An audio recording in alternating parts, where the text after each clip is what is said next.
कि बिना मैडम के सिवान तो मुमकिन नहीं है।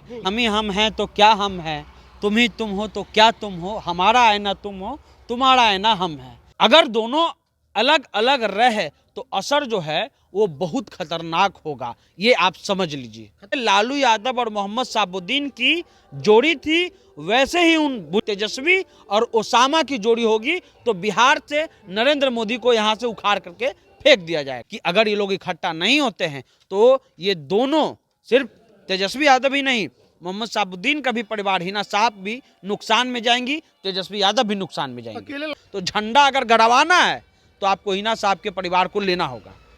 इस क्षेत्र में तो आप शहाबुद्दीन को कम नहीं आ सकते। ठीक है, आप सीमांचल में या उत्तर बिहार में, आप जो है दक्षिण बिहार में ये कह सकते हैं कि चलिए वहाँ नहीं, लेकिन ये छपरा, सिवान, गोपालगंज, मोतिहारी, इन सब जगह पर तो आपको जो है दिक्कत होगा ही। नहीं, असर तो साफ दिखा। इनका भी एक कार्यक्रम रहा और तेजस्वी का भी कार्यक्रम रहा, असर तो होगा ना भैया। आप जिसका वो बेल्ट है वो वहां पर उपस्थित नहीं, असर नहीं होगा। संभव है? संभव है ही नहीं। जिनका जो बेल्ट है वो है तो क्षेत्र शहाबुद्दीन साहब का, इसमें किसी को दो मत नहीं होना चाहिए।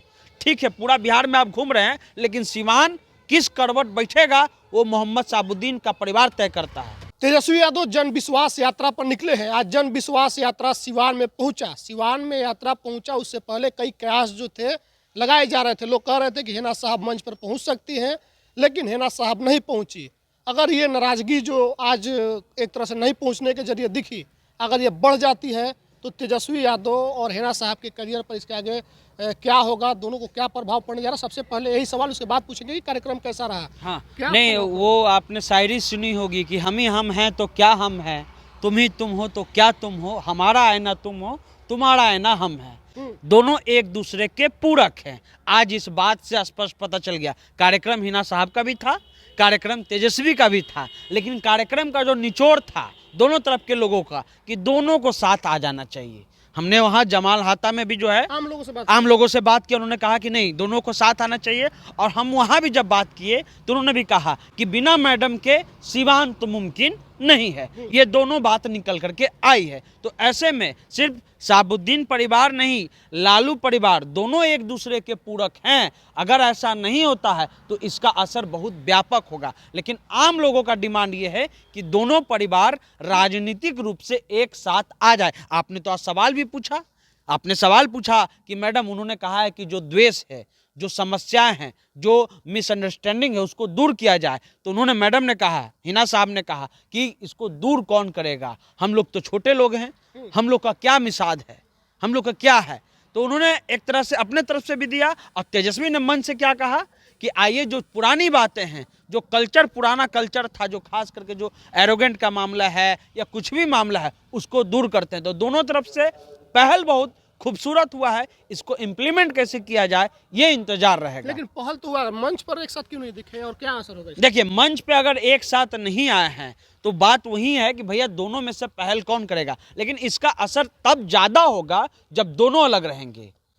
अगर दोनों अलग अलग रहे तो असर जो है वो बहुत खतरनाक होगा, ये आप समझ लीजिए। खतरनाक होगा क्या? जी, बहुत खतरनाक होगा। देखिए, जो माई है, तेजस्वी यादव ने कहा कि माई वोट, माई और बाप, तो माई और मुस्लिम और यादव, इस क्षेत्र में तो आप शहाबुद्दीन को कम नहीं आ सकते। ठीक है, आप सीमांचल में या उत्तर बिहार में, आप जो है दक्षिण बिहार में ये कह सकते हैं कि चलिए वहाँ नहीं, लेकिन ये छपरा, सिवान, गोपालगंज, मोतिहारी, इन सब जगह पर तो आपको जो है दिक्कत होगा ही। इसलिए ये समय है कि दोनों परिवारों को राजनीतिक रूप से आगे आने पर मजबूर कर दिया जाएगा। वहाँ की जनता मजबूर कर देगी। और 90 साल का एक बुजुर्ग कहता है कि दोनों परिवार, जैसे लालू यादव और मोहम्मद शहाबुद्दीन की जोड़ी थी, वैसे ही उन बुजुर्ग का कहना था कि तेजस्वी और ओसामा की जोड़ी होगी तो बिहार से नरेंद्र मोदी को यहाँ से उखाड़ करके फेंक दिया जाएगा। अच्छा, तेजस्वी यादव लगातार घूम रहे हैं बिहार के,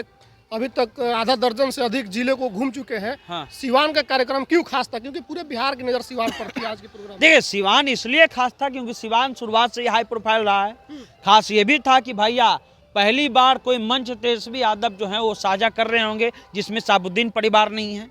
लालू परिवार का मंच वहाँ लगा हुआ है और वहाँ पर साबुद्दीन के परिवार नहीं है, तो पहली बार ये हुआ होगा। 20 में पूरा परिवार, दोनों परिवार एक साथ घूम रहा था, 22 और 23 चल रहा है, 24 चल रहा है, उसके बाद ये नहीं हो रहा है। तो ये असर लोग देखना चाह रहे थे कि तेजस्वी क्या बोलते हैं, हिना साहब क्या बोलते हैं। दोनों के तरफ से पॉजिटिव वाइब आया है, लेकिन बात यही है कि पहल कौन करेगा।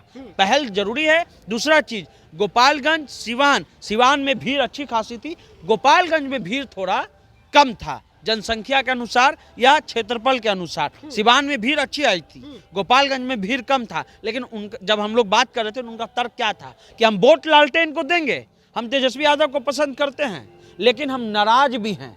हम नाराज इसलिए हैं क्योंकि वो लोग इकट्ठा नहीं हो रहे हैं। तो ये बड़ा सवाल बिहार के राजनीति में देखिएगा कि अगर ये लोग इकट्ठा नहीं होते हैं तो ये दोनों, सिर्फ तेजस्वी यादव ही नहीं, मोहम्मद साबुद्दीन का भी परिवार, हिना साहब भी नुकसान में जाएंगी, तेजस्वी यादव भी नुकसान में जाएंगे। अकेले लड़ाई कोई नहीं लड़ पाएगा। अकेले लड़ाई संभव नहीं है, अकेले लड़ाई नहीं हो पाएगा। अकेले अगर आप लड़ाई लड़िएगा तो यही है कि नरेंद्र मोदी की सत्ता फिर से यहाँ पर आएगी। अगर आप साथ लड़िएगा, क्योंकि दोनों मास वोटर हैं, दोनों समाज मास वोटर हैं, वो वोट देते नहीं, वोट दिलवाते भी हैं क्षेत्र में जा करके। तो अगर आपको नरेंद्र मोदी साहब कह रहे हैं कि हम जो है उनको रोकेंगे, अब नीतीश जी झंडा रख दिए हैं तो तेजस्वी झंडा उठाए हैं, तो झंडा अगर गड़वाना है तो आपको हिना साहब के परिवार को लेना होगा, ये आप स्पष्ट समझ लीजिए। अच्छा, एक चीज और, आज के प्रोग्राम में कितना असर दिखा उनके नहीं पहुंचने से, क्या दिखा? नहीं, असर तो साफ दिखा। इनका भी एक कार्यक्रम रहा और तेजस्वी का भी कार्यक्रम रहा। असर तो होगा ना भैया।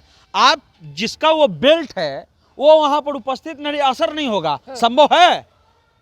संभव है ही नहीं। जिनका जो बेल्ट है वो है तो क्षेत्र साबुद्दीन साहब का, इसमें किसी को दो मत नहीं होना चाहिए।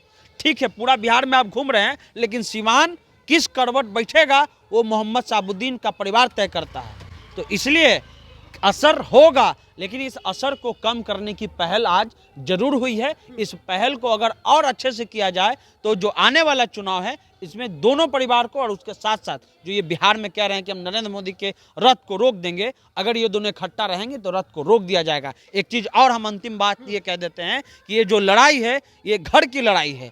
और अभी इनकी जो तेजस्वी यादव का कहना है कि हमारी लड़ाई घर की नहीं है, हमारी बाहर वालों से लड़ाई है, ये तो हम लोग का घर का मामला है, हम लोग आपस में सलट लेंगे। लेकिन अभी वक्त आपस में लड़ने का नहीं है।